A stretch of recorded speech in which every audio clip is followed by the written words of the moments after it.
Bueno, buenas tardes. Sí, ya buenas tardes. Bueno, gracias por la introducción. Mi nombre es Luis Carlos Escobar. Y como decía el doctor, es un tema realmente pues, diferente, no es lo que se da en todas las charlas, no es lo que uno ve comúnmente en estos congresos de actividad física. Y es un tema con respecto a algo que se llama la variabilidad cardíaca. De pronto alguien ha escuchado algo acerca de variabilidad cardíaca. No se levanten la mano. Ok, hola. Bueno, entonces para darle inicio a esto, entonces este tema tiene mucho que ver con algo que se llama el sistema nervioso autónomo. El sistema nervioso autónomo, que de pronto si lo han escuchado, es el famoso sistema nervioso simpático y parasimpático, que es el que controla eh, algunas de nuestras, un control más que todo visceral, un control de la modulación que que nosotros no controlamos voluntariamente. Y es lo que llaman el fight or flight, que es la pelea o huida, el reflejo de pelea o huida, versus el parasimpático, que es el reflejo de, pues, o no reflejo, es la acción de descansar y digerir. ¿Por qué estos nombres? Porque básicamente y a grandes rasgos, esto es lo que cada uno de estos dos hace. Y lo que usualmente se conoce o lo que todo el mundo habla con respecto a esto es que es una balanza, como si fuera uno de estos sí, balanza, en donde uno tiene que estar alto y otro tiene que estar bajo para funcionar bien. Y realmente esta charla y la siguiente vamos, digamos que a definir o a esclarecer que esto no es realmente cierto y que la idea no es que sea una balanza como se puede ver acá. Entonces, rápidamente, y la idea no es ser muy técnicos en el tema, el sistema nervioso simpático y parasimpático provienen pues del sistema nervioso, el cual se divide en un sistema nervioso central, que es, digamos, nuestro cerebro y toda la parte de la médula, y el sistema nervioso periférico, que es todo el sistema que está fuera de ese sistema nervioso central. Este se divide en el somático y en el autonómico. Y del autonómico se divide el sistema nervioso simpático y el parasimpático. Entonces, el sistema nervioso somático es el control voluntario. O sea, si yo muevo el brazo, es un control somático en el cual yo estoy generando un movimiento consciente, y el sistema nervioso autonómico es un control más que todo involuntario, y por eso esta charla se llama el piloto automático. Y es porque muchas de las cosas, muchas de nuestras funciones funcionan sin que uno quiera que funcionen. Digamos que la sangre se bombea, si estoy viendo a distancia, el hecho de que yo pueda enfocar, eso yo no lo estoy haciendo muy consciente, sino que son funciones de nuestro cuerpo que funcionan automáticamente. Un control voluntario. Bueno, y de esto, el sistema nervioso simpático es controlado por la epinefrina, que es la famosa noradrenalina, una hermana de la adrenalina, y el parasimpático es controlado más que todo por la acetilcolina. Entonces, rápidamente, la acetilcolina proviene del acetil-CoA y la colina, que son dos sustancias que se encuentran en nuestra dieta, el mismo cuerpo las produce, muchas cosas, y van a generarse su función entrando después del ciclo de Krebs, se junta el acetil-CoA con la colina y en estas vesículas va a liberarse al torrente sanguíneo que va a ir a los receptores de acción colinérgica, o sea, los muscarínicos y los nicotínicos. Mientras que la norepinefrina proviene de una sustancia que es la tirosina, es un aminoácido, el cual entra y por medio de algunas moléculas es convertido en L-dopa, que es una precursora de la dopamina, que en estas vesículas presinápticas va a convertirse en norepinefrina y va a salir de la célula para su función, más que todo en los receptores adrenérgicos, beta y alfa adrenérgicos. Y así más o menos es la distribución tanto del sistema simpático, o sea, es dorso lumbar, la distribución de los nervios que van a controlar el sistema nervioso simpático, y el parasimpático va a ser más que todo cefalocaudal, o sea, en el cerebro, en algunos pares craneanos y en el sacro, o sea, la parte de abajo, el huesito del sacro. Y de ahí van a salir unos nervios que van a controlar muchas funciones de nuestro cuerpo. Entonces, acá se pueden ver algunas, por ejemplo, el simpático va a controlar las pupilas, pero para hacer una midriasis, mientras que para el parasimpático va a generar una constricción, y así para muchas cosas. Particularmente, y de importancia, en el corazón va a generar el simpático un aumento de la frecuencia cardíaca, y en el parasimpático va a generar una disminución de la frecuencia cardíaca por muchos múltiples mecanismos que realmente no nos vamos a parar ni detener a explicar bien. Y de esta forma, pues funciona, y el cuerpo funciona adecuadamente gracias a esto en gran parte. Una duda siempre es cómo medirlo y cómo medir ese sistema nervioso simpático y parasimpático. Y hay muchas formas de medirlo, no muchas son adecuadas, no muchas funcionan bien. Se ha intentado medir, por ejemplo, con la prueba de sudoración, la prueba sudomotora, en la cual se mide qué tanta sudoración puede generarse después de un estímulo. No funciona muy bien, hay personas que sudan más que otras, es muy variable. Hay una prueba de pupilometría, que es evaluar con un estímulo nocivo qué tanto se dilatan y qué tanto se mueven las pupilas según ese estímulo, pero también es bastante complicado. Los aparatos para hacer estas mediciones son un poquito costosos. Están en los cuestionarios que no funcionan muy bien. Muchas veces hay un sesgo de memoria, digamos que los cuestionarios siempre son algo complicados para eso. Una prueba que nos puede dar algo de información es la prueba de Tilt Test, que es la prueba de la, ¿cómo se llama? Mesa osculante, eso. Que nos da algo de información, pero no nos da toda la información con respecto al sistema nervioso autónomo. Y de ahí viene entonces esta prueba, que es la función autonómica, la prueba de función autonómica, o sea, la variabilidad cardíaca en cuanto a cómo podemos medir este sistema nervioso desde el corazón.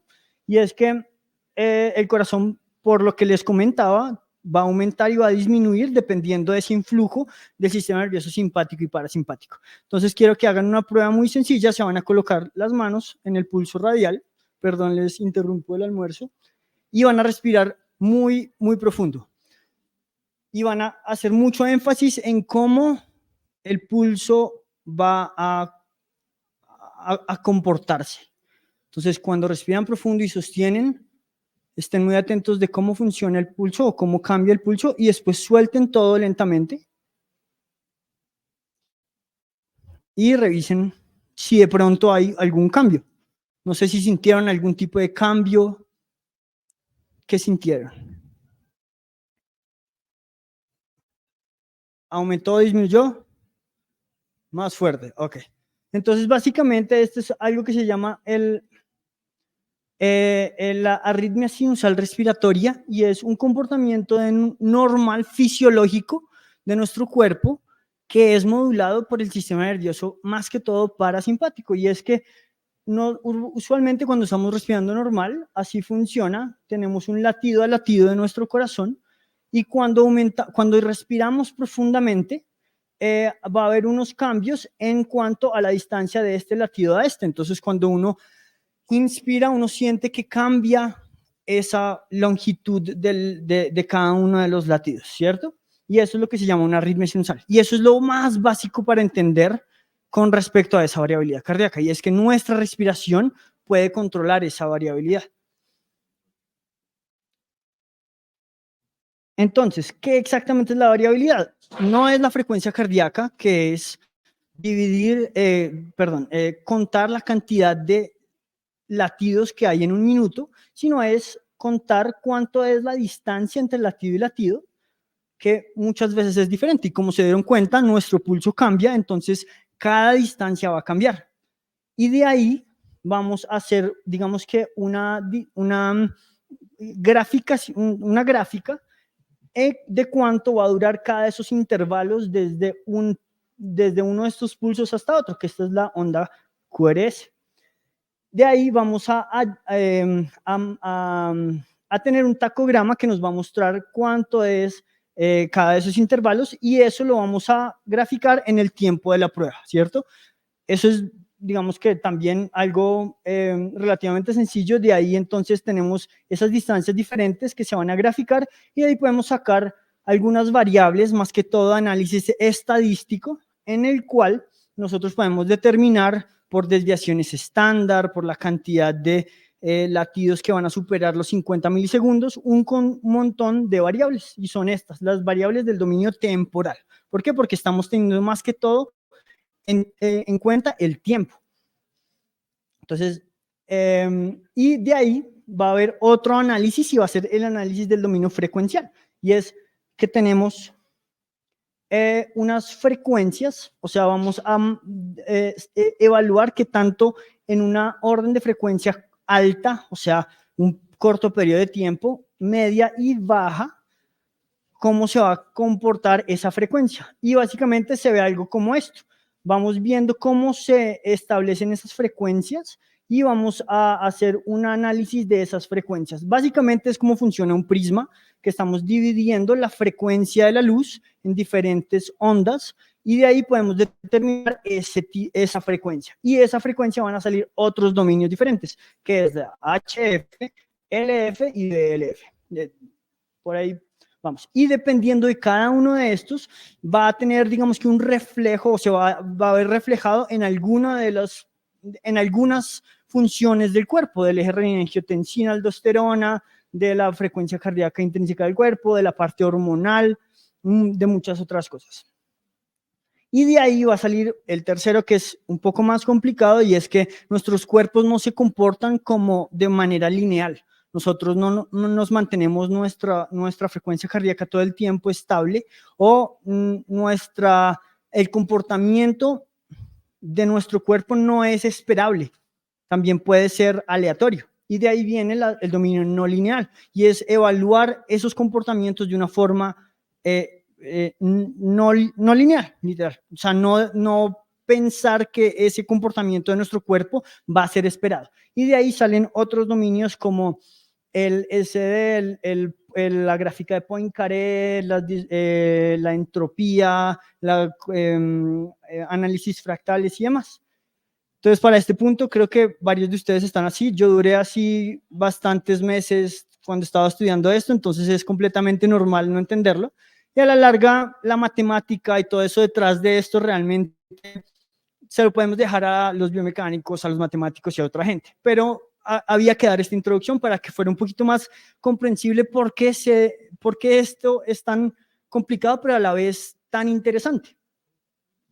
Y es que, como se dieron cuenta, todas estas variables van a ser no tanto una correlación directa. O sea, si yo mido la glucosa en sangre, eso va a significar básicamente que la glucosa en sangre está en esto, ¿cierto? La glucosa que está dentro de nuestro cuerpo está en esto. Pero acá no va a ser tanto una correlación tan directa, sino va a ser más que todo un reflejo. Y ese reflejo puede estar borroso, ¿cierto? ¿Por qué? Por muchas cosas. ¿Por qué? Porque hay muchas cosas que pueden alterar y modificar esa variabilidad cardíaca.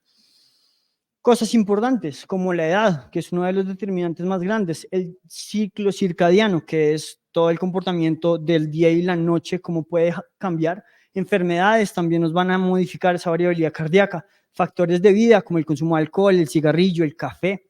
Y factores externos como temperaturas frías, calientes, la respiración, claramente, como se dieron cuenta, puede modificar eso. Entonces, pues de eso va a depender que ese reflejo sea lo más adecuado o no. Y por eso es que cuando se hacen las pruebas de variabilidad cardíaca es muy importante entender, y es muy importante universalizar, o más bien controlar todas esas variables. Entonces, para estas pruebas usualmente uno solicita que no tomen café 12 horas antes, no hagan ejercicio 12 horas antes, no tomen alcohol 12 horas antes. ¿Por qué? Porque todas estas cosas nos van a influir en eso. Entonces, estas son algunas de las checklists o de las ítems que se deben tener en cuenta para poder tener un buen control de esa prueba, y hay infinitas formas, bueno, no infinitas, hay algunas formas de medir la variabilidad cardíaca. Ya casi que en todos nuestros relojes inteligentes, más que todo Garmin, Sunto, Polar, se puede medir la variabilidad del ritmo cardíaco de una forma bastante interesante. No digamos que eso es un tema completamente diferente y grande, pero tiene una buena confiabilidad de esa medición. Pero también hay diferentes pruebas, y hay diferentes pruebas para diferentes patologías, para diferentes momentos, para diferentes requerimientos como tal. Y inclusive en este aparatico que es el Holter, que de pronto algunos de ustedes le han hecho para evaluar si de pronto hay arritmias, algunas cosas, también se puede generar un reporte de esta variabilidad cardíaca. Y entonces, no se ve mucho por la luz, pero la idea es que sea en un ambiente controlado, en un ambiente oscuro, sin mucho ruido, con las especificaciones, digamos, que se deben hacer. Y eso se pasa por un análisis matemático, unas aplicaciones que nos van a arrojar unos reportes. Más adelante vamos a ver algunos ejemplos de los reportes, pero ya vamos para allá. Y de esta prueba va a ser importante pues tener en cuenta eso. Van a haber algunos determinantes de esta variabilidad cardíaca, como les mencionaba, y el determinante más grande de esta variabilidad cardíaca, o sea, ¿qué nos puede modificar más esa variabilidad cardíaca? Es la edad. Definitivamente, como pueden ver acá, en cuanto a dos variables diferentes de la variabilidad cardíaca, hay una disminución de esta variable, que es el RMSSD, con respecto a la edad. Entonces, esto hay que tenerlo en cuenta. Las personas mayores, y de pronto esto lo vamos a tocar un poquito más adelante, van a tener una disminución de la variabilidad cardíaca por muchas cosas. Ya más adelante lo vamos a ver. Y el sexo, el género, también va a ser bastante importante como un determinante. Estos dos son los determinantes más grandes de la variabilidad cardíaca, y es que las mujeres tienden a tener mayores valores de RMSSD, que el RMSSD es una de las variables más importantes de saber cómo está esa variable. O sea, si está alta o baja la variabilidad cardíaca. Dentro de otras, ¿no? El alcohol, el cigarrillo, situaciones estresantes también nos van a generar esas determinantes, pero en general estos son los determinantes más grandes. Y este artículo muy interesante que tuve la oportunidad de encontrar buscando en relación a este tema, desde este año, hablan acerca de algo que se llama el inflammaging, y es que con la edad hay procesos inflamatorios, y esos procesos inflamatorios se han visto correlacionados pues con muchas cosas, pero pues a la larga con esta variabilidad cardíaca, y es que esa inflamación crónica, por medio de un aumento de la cantidad de excreción de hormonas proinflamatorias, pero también una disminución de ese control, nos van a llevar a que esa inflamación nos afecte en la edad, y nos afecte en tener, digamos, que un envejecimiento más rápido o no. Y una de las vías más interesantes que se pueden ver es la vía antiinflamatoria colinérgica. Como se acuerdan del principio, la acetilcolina era la enzima o el neurotransmisor que funcionaba con el sistema nervioso parasimpático. Entonces, hay un efecto antiinflamatorio en el sistema nervioso parasimpático, que es el que nos está controlando la parte de la digestión, la respiración es el que lo controla, que nos ayuda a descansar y otras variables. Entonces, esto es supremamente importante, y a la larga va a verse reflejado en esa variabilidad del ritmo cardíaco, y es que hay una correlación de algunos biomarcadores inflamatorios como la proteína C reactiva y la interleuquina 6. Se está empezando a utilizar como un marcador de estados proinflamatorios en adultos mayores, también como un biomarcador en algunas enfermedades autoinmunes como la artritis reumatoidea, lupus y demás. Se ha visto que ese comportamiento y el tono vagal reducido, o sea, la actividad parasimpática disminuida, tiene una correlación con estas enfermedades autoinmunes, y además de todo, tiene un pronóstico en cuanto a mortalidad cardiovascular y enfermedad cerebrovascular.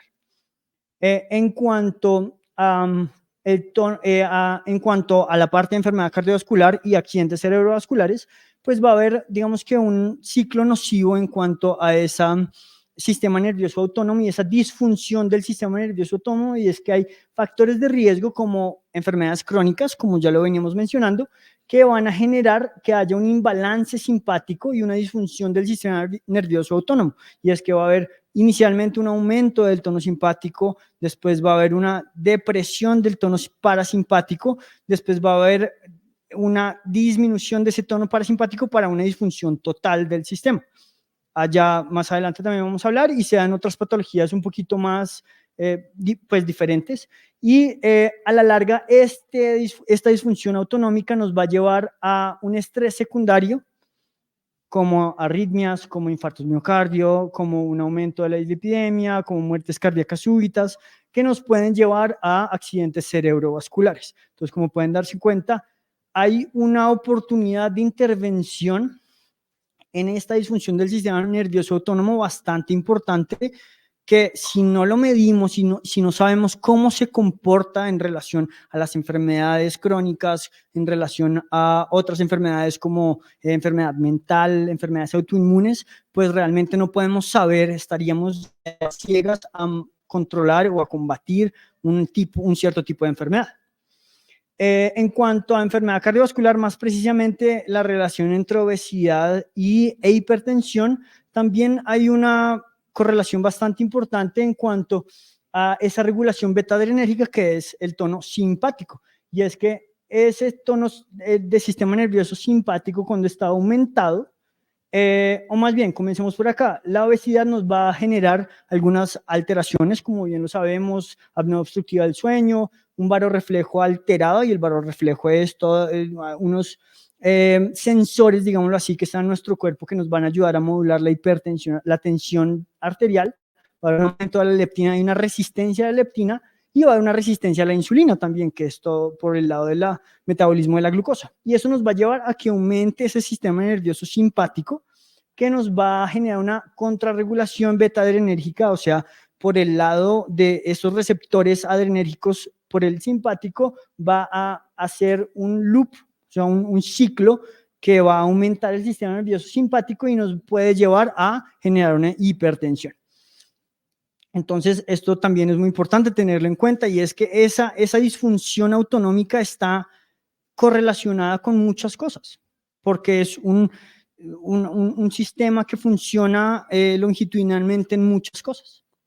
Y el importante, y a lo que iba, que es bastante, digamos que un punto ya final de la enfermedad, en especial de la diabetes, que es una enfermedad que, digamos, en el Instituto de Diabetes, pues se maneja bastante. Este es uno de las cosas a las cuales uno no quiere llegar o intenta evitar llegar, y es que es la neuropatía autonómica cardíaca.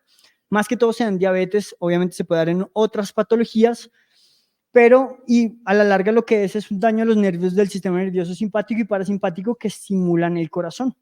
Esa alteración de la respuesta va a generar una estimulación simpática y va a ser un indicador temprano, la variabilidad cardíaca va a ser un indicador temprano de esa de neuropatía autonómica cardíaca, que ya en la siguiente diapositiva vamos a ver.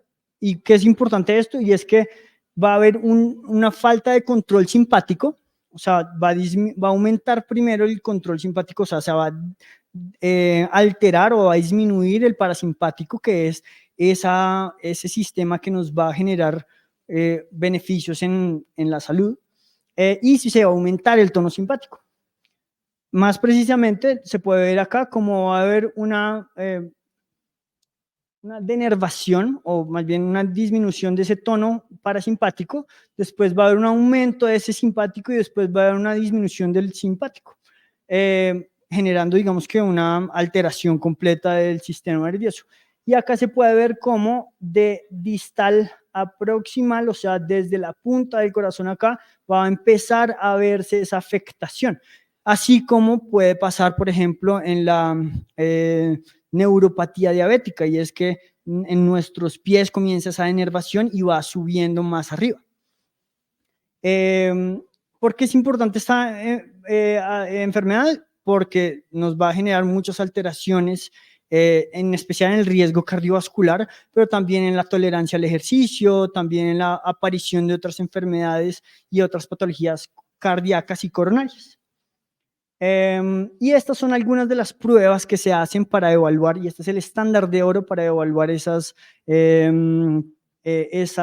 tono simpático elevado o ya, digamos, sus estadios finales. Y tiene mucho que ver con la variabilidad cardíaca. Las dos primeras son variables de variabilidad cardíaca, que podemos ver que en el 9 al 38% de prediabéticos puede existir indicios tempranos de esa alteración en estas pruebas. Eso es bastante importante. ¿Por qué? Porque podemos, antes de que comience la diabetes, ya evaluar un daño en el corazón a causa de la diabetes y otras cosas que podemos manejar preventivamente y no esperar a que la enfermedad ya esté consolidada. Entonces, todo esto básicamente iba a darles a entender, de pronto es un abrebocas para algo que tiene un poquito más que ver con actividad física, porque de pronto este tema así a palo seco es difícil de entender cuál es esa utilidad, pero como la doctora Sarmiento ahorita va a hablar, va a tener mucho que ver con ese control. Y es que esto, que es esta balanza, en donde nosotros previamente pensábamos que el sistema nervioso parasimpático debía estar alto y si el sistema nervioso simpático estaba alto era malo, es parcialmente cierto, pero hay muchas excepciones en las cuales vamos a ver que no es tan así y que más bien lo que vamos a esperar es que funcione como un juego de soga. Cuando el sistema está en balance, perfecto. Pero muchas veces vamos a necesitar que el sistema nervioso parasimpático jale, pero que el sistema nervioso simpático aguante. Igual para el otro lado, que el sistema nervioso simpático jale y el parasimpático aguante, pero la idea es que esté aquí en la mitad, que podamos tener un balance no tanto hacia un altibajo, sino hacia un control, una homeostasis. Estos son 3 ejemplos, rápidamente los voy a dar. Y es para darse cuenta, esta es la prueba que realizamos. Esta era una paciente de 43 años, normopeso, condromalia patelofemoral, o sea, una lesión en la rodilla, en donde le hicimos la prueba y podemos ver que en estas variables, como les comentaba, el dominio temporal, frecuencial y no lineal, podemos ver, por ejemplo, que la potencia total es de 1373, una persona relativamente sana, con una buena variabilidad cardíaca, con un PNN 50 adecuado, unas variables no lineales adecuadas. Y una paciente también de 43 años, femenina, normopeso, pero ella sí tiene, digamos que, mucho estrés, tiene algunas enfermedades inflamatorias, tiene una endometriosis, una hiperhidrosis. Podemos ver que su variabilidad cardíaca sí está reducida. La potencia total es de 938, la entropía total está disminuida, el PNN 50 está más bajo. Y en relación a la edad, les traigo esta pacientica que es de 60 años. Tiene un poquito de sobrepeso, tiene dislipidemia, o sea, el colesterol está un poquito alto. Y acá sí podemos ver cómo sí se disminuye bastante la potencia. Y además estamos viendo estos picos en los comportamientos de la LF, o sea, de la frecuencia baja, que está más directamente relacionada con el simpático. Entonces acá podemos ver que no solamente la edad tiene que ver con esto, sino que estas enfermedades crónicas, estas enfermedades inflamatorias nos pueden llevar a esa disminución de la variabilidad cardíaca que nos va a llevar, digamos que, a prender las alarmas para poder actuar preventivamente.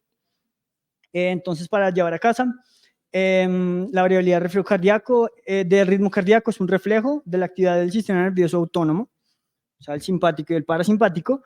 La lectura y la interpretación de estos dominios de variabilidad cardíaca puede depender de muchos factores, como se dieron cuenta. Es algo relativamente complejo, tiene muchas cosas que juegan a favor y en contra.